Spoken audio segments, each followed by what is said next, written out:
പ്രമേഹ രോഗിയുടെ ഒരു ദിവസത്തെ ഭക്ഷണക്രമം എങ്ങനെയായിരിക്കണം എന്ന് നിങ്ങൾക്ക് പലർക്കും പല ലഘുലേഖകളായിട്ട് കിട്ടിയിട്ടുണ്ടാവാം. ഞാൻ ഇന്ന് സംസാരിക്കുന്നത് പ്രമേഹ രോഗിയുടെ ഒരു ദിവസത്തെ ജീവിതക്രമം എങ്ങനെയായിരിക്കണം എന്നുള്ളതിനെ പറ്റിയാണ്. ഭക്ഷണം മാത്രമല്ല, ജീവിത രീതിയും വളരെ വളരെ പ്രധാനമാണ്. ഒരാൾക്ക് പ്രമേഹം ഉണ്ട് എന്ന് കണ്ടെത്തിയെന്നാൽ അത് ഒരു 200-ലും കൂടുതൽ ഷുഗർ ലെവൽ നിൽക്കുന്നുണ്ട്, HbA1c ഒരു 7-ന് മുകളിലുണ്ട് എന്നുണ്ടെങ്കിൽ നമ്മൾ അപ്പോൾ മുതൽ പാലിക്കേണ്ടതായിട്ടുള്ള ചില രീതികളുണ്ട്, ജീവിതക്രമങ്ങളുണ്ട്. അപ്പോൾ അതുവഴി നമ്മുടെ ആരോഗ്യം മോശമാകാതെ സംരക്ഷിക്കാനും നമുക്ക് കോംപ്ലിക്കേഷൻസിലേക്ക് എത്തിപ്പെടാതിരിക്കാനും പ്രത്യേകമായിട്ട് ശ്രദ്ധിക്കാം. ഏറ്റവും പ്രധാനം, നമ്മുടെ ജീവിതത്തിലെ ഈ പരക്കം പാച്ചിലുണ്ടല്ലോ, അതല്പം ഒന്ന് കുറയ്ക്കണം. പലപ്പോഴും നമ്മൾ പണമുണ്ടാക്കാൻ വേണ്ടി ഭയങ്കരമായിട്ടങ്ങ് സ്ട്രെയിൻ എടുത്ത് ഭയങ്കര സ്ട്രെസ്ഫുള്ളായിട്ടുള്ള ഒരു ലൈഫ് ലീഡ് ചെയ്യുന്നവരായിരിക്കാം. അപ്പോൾ ഇങ്ങനെയുള്ള അസുഖങ്ങളൊക്കെ അതിൻ്റെ തുടക്കത്തിൽ തന്നെ കാണുമ്പോൾ നമ്മൾ ലൈഫിനെ കുറച്ചുകൂടി ഒന്ന് സിമ്പിളാക്കാൻ ശ്രമിക്കുക.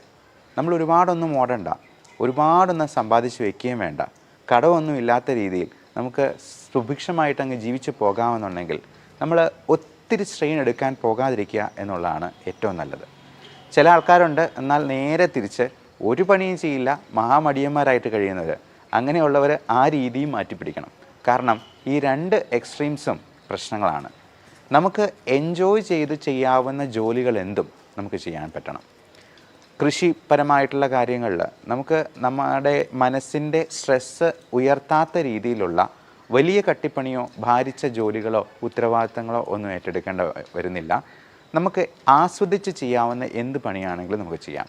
അതെപ്പോൾ നമ്മുടെ സ്ട്രെസ് ലെവൽ ഉയർത്തുന്ന ഒരു ഘട്ടത്തിലേക്ക് വരുന്നു എന്ന് തോന്നുന്നു, നമുക്ക് അവിടെ വെച്ചത് നിർത്താം. അതിന് താഴെയുള്ള ജോലി മാത്രം ചെയ്താൽ മതി. അപ്പോൾ രാവിലെ ഒരു 6 മണിക്കെങ്കിലും എണീക്കുക എന്നുള്ളതാണ് ഒരു പ്രമേഹ രോഗി അല്ലെങ്കിൽ ഇതുപോലെ ജീവിതശൈലി രോഗങ്ങളുള്ള ഏതൊരാളും ചെയ്യേണ്ടത്. 6-6:30 വരെ കിടന്നുറങ്ങുന്നതിനും കുഴപ്പമില്ല. എത്രയും നേരത്തെ കിടന്നുറങ്ങുക, എന്നിട്ട് നേരത്തെ എണീക്കുക എന്നുള്ളതാണ് നല്ലത്. അപ്പോൾ പ്രഭാത കർമ്മങ്ങളും പ്രാർത്ഥനയും ഒക്കെ കഴിഞ്ഞിട്ട് നമുക്കൊരു അരമണിക്കൂർ പുറത്ത് പ്രകൃതിയിലേക്കൊന്ന് ഇറങ്ങി അവിടുത്തെ കാഴ്ചകളൊക്കെ ഒന്ന് കണ്ട് ഒരു അരമണിക്കൂർ ചെറിയൊരു നടത്തം ആകുന്നത് വളരെ നന്നായിരിക്കും. നമുക്ക് പോസിറ്റീവ് എനർജി കിട്ടാനും. നമുക്കറിയാം, ഈ രാവിലെ സമയങ്ങളിലാണ് കിളികളൊക്കെ അവരുടെ ജോലിക്കായിട്ട് പോകുന്നത്. അപ്പോൾ പ്രകൃതിയുമായിട്ട് ഇണങ്ങി നിൽക്കുമ്പോൾ നമുക്ക് ഒരുപാട് പോസിറ്റീവ് എനർജി കിട്ടുന്നുണ്ട്.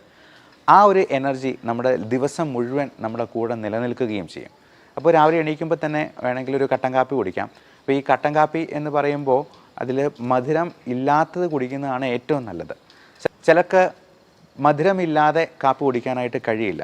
അപ്പോൾ അങ്ങനെയുള്ളവർക്ക്, അങ്ങനെ നിർബന്ധമുള്ളവർക്ക് മാത്രം നമുക്ക് വേണമെങ്കിൽ ഷുഗർ ഫ്രീ ഉപയോഗിക്കാവുന്നതാണ്. ഷുഗർ ഫ്രീ ഗോൾഡ് പോലുള്ള സാധനങ്ങൾക്കൊക്കെ പഞ്ചസാരയോട് വളരെ അടുത്ത് നിൽക്കുന്ന മധുരം തന്നെ തരാനായിട്ട് പറ്റും. ഒരു കാരണവശാലും പഞ്ചസാര, ഉപ്പ് ഇതിൻ്റെ ഉപയോഗം പരമാവധി കുറയ്ക്കുക എന്ന് തന്നെയാണ് പറയാനുള്ളത്. ഗ്രീൻ ടീ നല്ലതാണ്. ഗ്രീൻ ടീ ആണെങ്കിലും ദിവസം 1-2 തവണ കുടിച്ചാൽ മതിയാവും. ഒത്തിരി കുടിക്കുന്നത് ഈ ചായ കാപ്പി പോലുള്ള സാധനങ്ങളാണെങ്കിലും അഭികാമ്യമല്ല. ഈ പാല് ഒഴിച്ചുള്ള ചായ കാപ്പി നമുക്ക് ഒരു നല്ല ഭക്ഷണമല്ല. പാല് കുടിക്കുന്നത് കുഞ്ഞുങ്ങൾക്ക് വേണ്ടി അവർക്ക് മാത്രം ഡൈജസ്റ്റ് ചെയ്യാൻ പാകത്തിനാണ്. അപ്പോൾ പാല് തന്നെ ഒരു പരിധിയിൽ കൂടുതൽ കുടിക്കുന്നത് പുളിച്ചുതേട്ടലുണ്ടാക്കാനും ഒക്കെ കാരണമായേക്കാം. പശു അതിൻ്റെ ക്രാവിന് വേണ്ടി സൂക്ഷിച്ചു വെച്ചിരിക്കുന്ന പാലാണ് നമ്മൾ അടിച്ചു മാറ്റി കുടിക്കുന്നത്. അത് ജീവിതാവസാനം വരെ പാല് കുടിച്ചു കഴിഞ്ഞിട്ടുണ്ടെങ്കിൽ നല്ല ആരോഗ്യം വയ്ക്കും എന്ന് പറയുന്നത് ഒരു തെറ്റിദ്ധാരണയാണ്. അതേസമയം അത് തൈരാക്കിയോ അല്ലെങ്കിൽ മോരും വെള്ളമായിട്ടോ ഒക്കെ കുടിച്ചു കഴിഞ്ഞിട്ടുണ്ടെങ്കിൽ അതിൽ ലാക്റ്റിക് ആസിഡ് ബാസിലസ് അടങ്ങിയിട്ടുണ്ട്. അതുകൊണ്ട് നമ്മുടെ ദഹനത്തിനെ പ്രോപ്പറാക്കി അതിനെ സംരക്ഷിക്കാനും സഹായിക്കാനുമുള്ള കഴിവുണ്ട്. ഇനി കട്ടൻ കാപ്പിയൊക്കെ കുടിച്ച് നമ്മുടെ പ്രഭാത കർമ്മങ്ങളൊക്കെ കഴിഞ്ഞു, ചെറിയൊരു നടത്തം കഴിഞ്ഞു, നമുക്ക് എക്സസൈസ് എന്ന കാര്യത്തെക്കുറിച്ച് ചിന്തിക്കാം. ഒരാളുടെ എക്സസൈസിൽ 3 കമ്പോണൻസ് ഉണ്ടാവണം. അതിന് എയ്റോബിക് കമ്പോണൻ്റ് ഉണ്ടാവണം, സ്ട്രെങ്തനിങ് ഉണ്ടാവണം, സ്റ്റാമിന കൂട്ടുന്ന രീതിയിലുള്ള എക്സസൈസ് ഉണ്ടാകണം. ഇങ്ങനെ 3 കമ്പോണൻസ് ആണ്. അപ്പോൾ എയ്റോബിക് എക്സസൈസ് എന്ന് പറയുമ്പോൾ നമ്മൾ ഉദ്ദേശിക്കുന്നത് നമ്മുടെ ഹാർട്ട് റേറ്റ് 140 വരെയെങ്കിലും ഉയർത്തുന്ന രീതിയിൽ. അപ്പോൾ ചുമ്മാ ഒരു നടത്തം എന്ന് പറയുന്നത് അതൊരു മടിയന്മാരുടെ വ്യായാമമാണ്. അതിനൊരു വ്യായാമമായിട്ട് കൂട്ടാൻ പറ്റില്ല. അപ്പോൾ ഇങ്ങനെ 140 വരെ കൂട്ടണമെന്നുണ്ടെങ്കിൽ നമ്മൾ എന്ത് ചെയ്യണം? ഒന്നെങ്കിൽ ഒരു 100 ജമ്പിങ് ജാക്സ് ചെയ്യാം. 100 പ്രാവശ്യം ഒന്ന് ചാടിയാൽ മതി, അവിടെ തന്നെ, പുറത്തോട്ട് ഇറങ്ങണ്ട. ഇപ്പോൾ മഴയൊക്കെ ആയതുകൊണ്ട് പുറത്തോട്ട് ഇറങ്ങാൻ പറ്റിയെന്ന് വരില്ല. 100 പ്രാവശ്യം ചാടാം. അല്ലെങ്കിൽ ഒരു 50 പുഷപ്പ് എടുക്കാം. അത് നമുക്ക് 2-3 ഇടവേളകൾ ഇട്ട് വേണമെങ്കിലും അങ്ങനെ ചെയ്യാം. അപ്പോൾ 140 വരെ നമ്മുടെ ഹാർട്ട് റേറ്റ് കൂട്ടിയെന്നാൽ മാത്രമേ അതിനെ എയ്റോബിക് വ്യായാമം എന്ന് വിളിക്കാൻ പറ്റുള്ളൂ. 2 സ്ട്രെങ്തനിങ് കമ്പോണൻ്റ് ഉണ്ടാവണം. നമ്മൾ വെയിറ്റ് ട്രെയിനിങ് ഇപ്പം ഡംബൽസ് എടുക്കുന്നതൊക്കെ സ്ട്രെങ്തനിങ് ആണ്. പുഷപ്പിനും അതിൻ്റെ ഒരു സ്ട്രെങ്തനിങ് കമ്പോണൻ്റ് ഉണ്ട്, നമ്മുടെ മസിൽസിനും ഒക്കെ വ്യായാമങ്ങൾ കിട്ടുന്ന രീതിയിൽ. അതുപോലെ സ്ക്വാറ്റ്സ്, പുഷപ്പിന് പോലെ തന്നെയാണ് സ്ക്വാറ്റ്സ് എന്ന് പറയുന്നത്, ഇരുന്നിട്ട് എണീക്കുന്ന രീതിയിലുള്ള എക്സസൈസ്. കൈ നേരെ വെച്ചതിന് ശേഷം മുട്ടും മടക്കി ഇങ്ങനെ ചെയ്യുന്ന എക്സസൈസ്, അത് ഒരു 20 പ്രാവശ്യം നമുക്ക് ചെയ്യാവുന്നതാണ്. അതേപോലെ തന്നെ ഇങ്ങനെയുള്ള ഡംബൽ ഉപയോഗിച്ചിട്ടുള്ള എക്സസൈസും വെയിറ്റ് ട്രെയിനിങ്ങും നമുക്ക് ഇഷ്ടം പോലെ വ്യായാമങ്ങൾ, ഇപ്പം സംശയങ്ങളുണ്ടെന്നുണ്ടെങ്കിൽ നിങ്ങൾക്ക് തന്നെ ചോദിക്കാവുന്നതാണ്. ഇത്തരത്തിലുള്ള എക്സസൈസുകൾ നമുക്ക് 20 മിനിറ്റ് മുതൽ ഒരു 30 മിനിറ്റ് വരെ എങ്കിലും ചെയ്തിരിക്കണം എല്ലാ ദിവസവും. നമ്മൾ ആ എക്സസൈസ് ചെയ്യുമ്പോൾ തന്നെ ആ ദിവസം മുഴുവൻ ആ ഊർജം നിലനിൽക്കും എന്നുള്ളത് നിങ്ങൾക്ക് തന്നെ അനുഭവിച്ചറിയാവുന്ന കാര്യമാണ്. പിന്നെ അടുത്തത് ബ്രേക്ക്ഫാസ്റ്റിലോട്ട് വരാം. നമുക്കൊരു 8-9 മണിയാകുമ്പോഴത്തേക്കും തന്നെ ബ്രേക്ക്ഫാസ്റ്റ് കഴിക്കാനായിട്ട് നോക്കാം. അത് ഒത്തിരി താമസിപ്പിക്കാതിരിക്കുകയാണ് നല്ലത്. അപ്പോൾ അതിന് തൊട്ട് മുമ്പായിട്ട് നമുക്ക് വേണ്ട മരുന്നുകൾ, ഇപ്പം മെറ്റ്ഫോമിൻ, ഗ്ലിമിപ്രൈഡ് പോലുള്ള ഷുഗറിൻ്റെ മരുന്നുകളൊക്കെ ഭക്ഷണത്തിന് മുമ്പ് അല്ലെങ്കിൽ ഭക്ഷണത്തോടൊപ്പം കഴിക്കാനായിട്ടാണ് പറയാം. ഭക്ഷണം ഒന്ന് കഴിച്ച് തുടങ്ങിയതിന് ശേഷം വേണമെങ്കിൽ കഴിക്കാം. ഗ്യാസ്ട്രൈറ്റിസ് ഉള്ളവർക്ക് ഗ്യാസിൻ്റെ ഗുളിക അതിന് മുമ്പായിട്ട് അരമണിക്കൂർ മുമ്പ് കഴിക്കാനായിട്ട് പറയാം. അപ്പോൾ ഈ മരുന്ന് കഴിക്കാനായിട്ട് നമുക്ക് കൃത്യമായിട്ട് മൊബൈലിൽ അലാം വെച്ച് ശ്രദ്ധിക്കാം. നമുക്ക് മൊബൈലിൽ തന്നെ 3-4 പ്രാവശ്യം അലാം വയ്ക്കാം. ഇതടിക്കുമ്പോഴത്തേക്കും നമുക്ക് പോയി മരുന്ന് കഴിക്കുകയും അതിനുശേഷം ഭക്ഷണം കഴിക്കുകയും ചെയ്യാം. അപ്പോൾ ഭക്ഷണത്തിൽ നമ്മൾ ബ്രേക്ക്ഫാസ്റ്റിൽ എന്തൊക്കെ ചെയ്യണം? നമുക്ക് ഏറ്റവും നന്നായിട്ട് കഴിക്കാവുന്ന ഒരു സംഗതി ബ്രേക്ക്ഫാസ്റ്റാണ്. അപ്പോൾ നമ്മൾ ഈ എക്സസൈസൊക്കെ ചെയ്യുമ്പോഴത്തേക്കും നമുക്ക് അല്പം വിശപ്പും കൂടെ ആകും. അപ്പോൾ കാർബോഹൈഡ്രേറ്റിൻ്റെ അളവ് കുറയ്ക്കുക.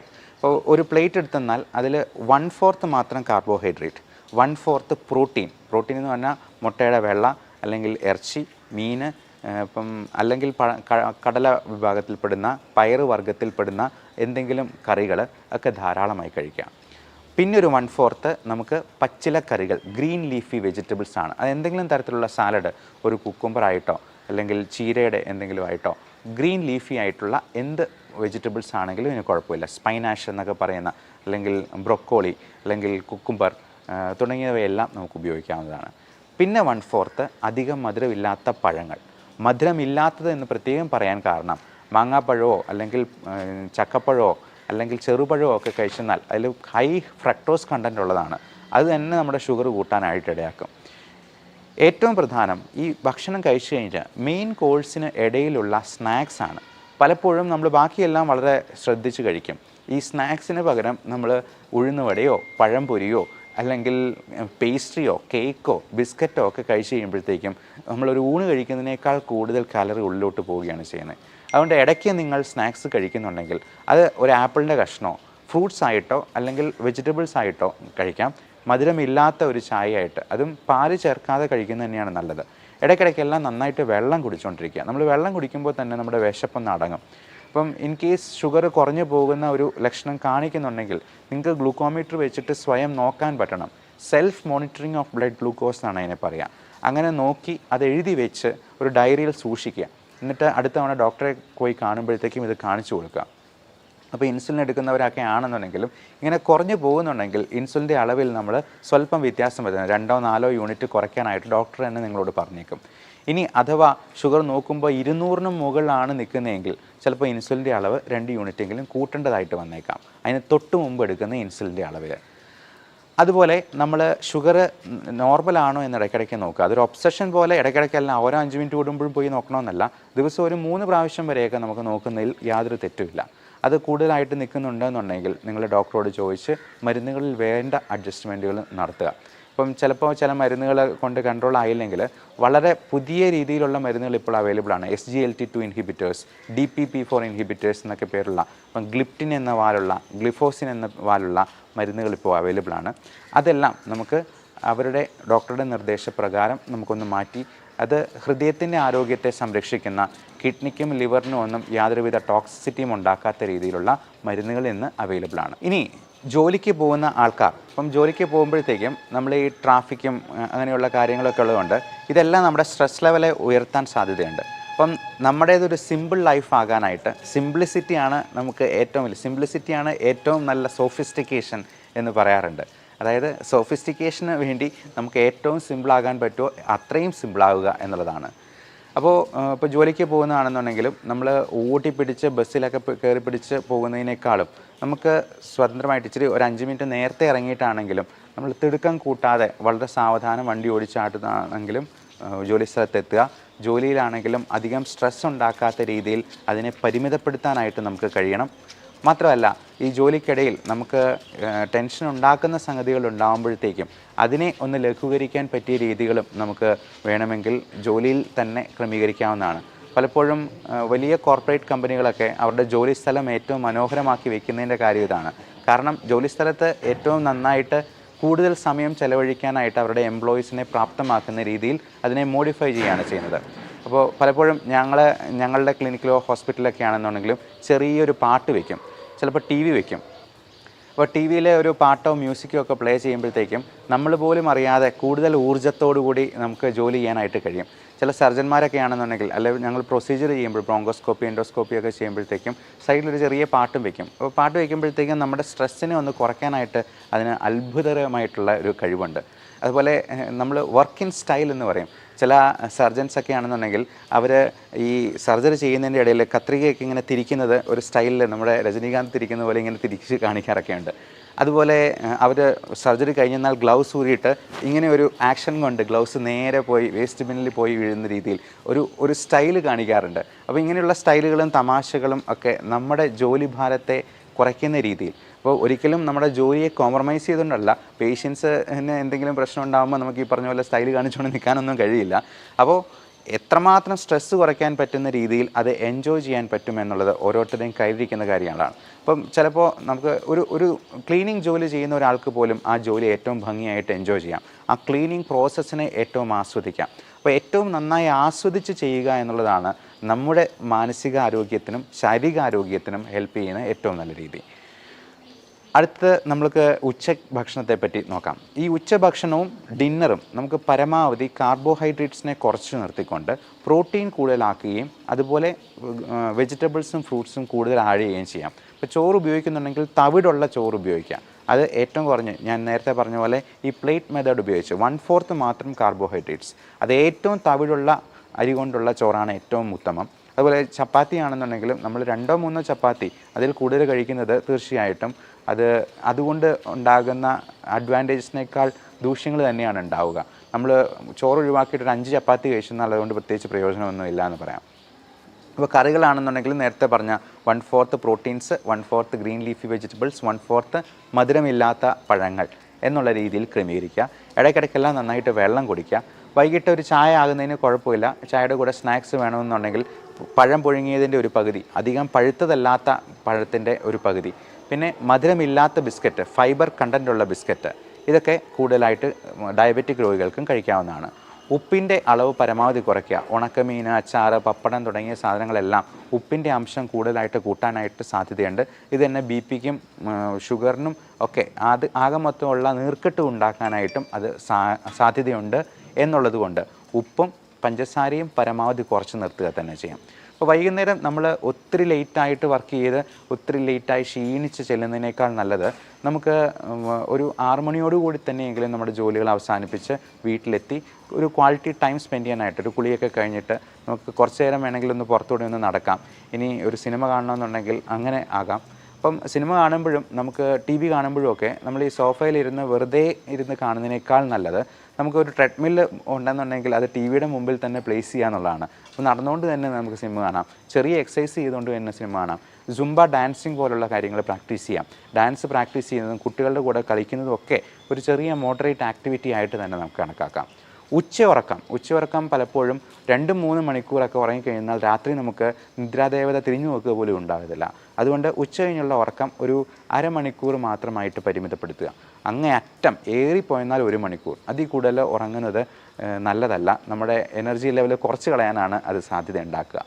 അതുകൊണ്ട് ഈ short time nap, power nap എന്നാണ് നമ്മളതിനെ പറയാം, അത് അരമണിക്കൂറായിട്ട് നിർത്തുക. ഇപ്പം ജോലി സ്ഥലത്ത് അതിന് പറ്റുന്ന സാഹചര്യങ്ങളുണ്ടെങ്കിൽ മാത്രം മതി.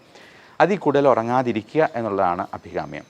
പിന്നെ രാത്രിയിലുള്ള ഉറക്കം, രാത്രി നമ്മൾ ഈ ഗാഡ്ജറ്റ്സിൻ്റെ ഉപയോഗം ഒരു 8 മണിക്ക് മുമ്പെങ്കിലും നിർത്തുന്നതാണ് നല്ലത്, അങ്ങേയറ്റം 9 മണി വരെ. അതിനുശേഷം നമ്മൾ ഞെട്ടിപ്പിക്കുന്ന വാർത്തകളും ന്യൂസുകളും ന്യൂസ് ചാനലുകളും പത്രങ്ങൾ പോലും വായിക്കുന്നത് അത്ര നല്ലതായിരിക്കില്ല.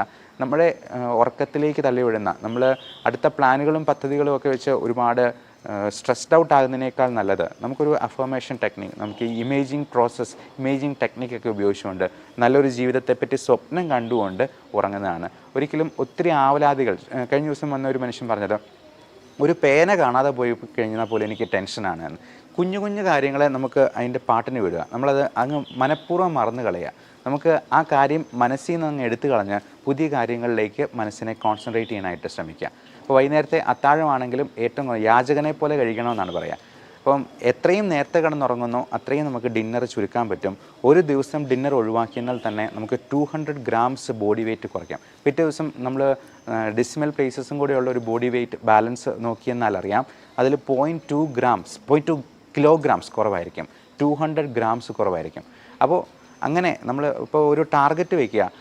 നമുക്കറിയാം പൃഥ്വിരാജിനെ പോലുള്ള നടന്മാരൊക്കെ ആടുജീവിതത്തിന് വേണ്ടി എത്ര വെയിറ്റാണ് കുറച്ചിരിക്കുന്നത്. അപ്പോൾ അവരെന്തുമാത്രം ഹാർഡ് വർക്ക് അതിന് വേണ്ടി കൊടുത്തിട്ടുണ്ടാവാം. അപ്പോൾ ഇത്രയും പ്രായമുള്ള ഒരാൾക്കും ഈ ബോഡി വെയിറ്റ് കുറയ്ക്കാൻ പറ്റുമെങ്കിൽ, പൃഥ്വിരാജിന് 40 വയസ്സ് അടുപ്പിച്ച് പ്രായമാകുന്നു, അപ്പം അദ്ദേഹത്തിന് അങ്ങനെ പറ്റിയെന്നുണ്ടെന്നുണ്ടെങ്കിൽ എന്തുകൊണ്ട് ബാക്കിയുള്ളവർക്കും പറ്റില്ല? അപ്പോൾ ഇങ്ങനെയുള്ള ആൾക്കാരെ നമ്മൾ ഒരു മാതൃകയായിട്ട് സ്വീകരിച്ചുകൊണ്ട് നമുക്ക് ഡിന്നർ ഒഴിവാക്കാൻ പറ്റുവാണെങ്കിൽ ഏറ്റവും നല്ലത്. അല്ലെങ്കിൽ 0 calorie ആയിട്ടുള്ള കുക്കുംബർ വെച്ചിട്ടുള്ള എന്തെങ്കിലും സാലഡ് വെച്ചിട്ട് അതിനെ നമുക്ക് കോമ്പൻസേറ്റ് ചെയ്യാനായിട്ട് നോക്കാം. ഇനി അത്രയും പറ്റിയില്ലെങ്കിൽ ചെറിയ രീതിയിൽ എന്തെങ്കിലും കാർബോഹൈഡ്രേറ്റ് കഴിച്ച് മുത്താറി പോലുള്ള എന്തെങ്കിലും ധാന്യങ്ങൾ കൊണ്ട് നമുക്കിതിനെ കോമ്പൻസേറ്റ് ചെയ്യാൻ പറ്റും. അപ്പോൾ പല ധാന്യങ്ങളും, പാല്, മുട്ട പോലുള്ള സാധനങ്ങൾ പോലും അലർജി ഉണ്ടാക്കാം, ഇൻടോളറൻസ് ഉണ്ടാക്കാം. ഇപ്പോൾ ഗോതമ്പിൻ്റെ അലർജിക്ക് ഗ്ലൂട്ടൻ ഇൻടോളറൻസ് എന്നും പാലിൻ്റെ അലർജിക്ക് മിൽക്ക് ഇൻടോളറൻസ് എന്നും നമ്മൾ വിളിക്കാറുണ്ട്.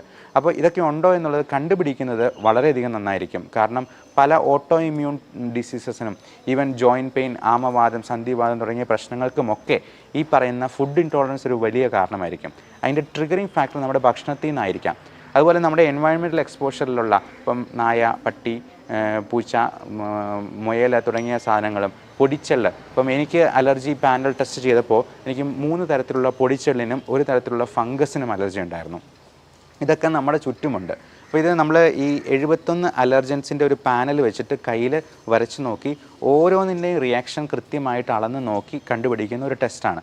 അതിൽ ഒഴിവാക്കാൻ പറ്റാത്ത സംഗതികൾക്ക് ഇമ്മ്യൂണോതെറാപ്പി എന്ന് പറയുന്ന ഒരു ചികിത്സാ മാർഗം വഴി, നിങ്ങൾ കഴിഞ്ഞ ജൂലൈ 6-ാം തീയതിയിലത്തെ പത്രത്തിൽ ഫ്രണ്ട് പേജിൽ തന്നെ ഈ ഇമ്മ്യൂണോതെറാപ്പിയെ പറ്റി ഒരു വാർത്തയുണ്ട്. അത് ആ ഇമ്മ്യൂണോതെറാപ്പി വഴി ക്യാൻസർ പൂർണ്ണമായിട്ടും, സ്റ്റേജ് 4-ലായിരുന്ന ക്യാൻസർ പൂർണ്ണമായും സുഖപ്പെട്ട ഒരു ലേഡിയുടെ, ഒരു നേഴ്സായിരുന്നു അവർ. അപ്പം അവരുടെ ഒരു കഥയുണ്ട്, നിങ്ങൾക്ക് അതിൽ നിന്ന് നോക്കാവുന്നതാണ്. അപ്പം ഇങ്ങനെയുള്ള പുതിയ നൂതനമായിട്ടുള്ള ചികിത്സാ മാർഗ്ഗങ്ങളുണ്ട്. ഇനി ചികിത്സയ്ക്ക് പോയില്ലെങ്കിലും നമുക്ക് എന്താണ് പറ്റാത്തത്, നമ്മുടെ ഭക്ഷണത്തിൽ എന്തൊക്കെ ഒഴിവാക്കണമെന്ന് കണ്ടുപിടിക്കാനെങ്കിലും ഇത്തരത്തിലുള്ള ടെസ്റ്റുകൾ നമ്മളെ സഹായിക്കും എന്ന് ഓർമ്മിപ്പിക്കുന്നു.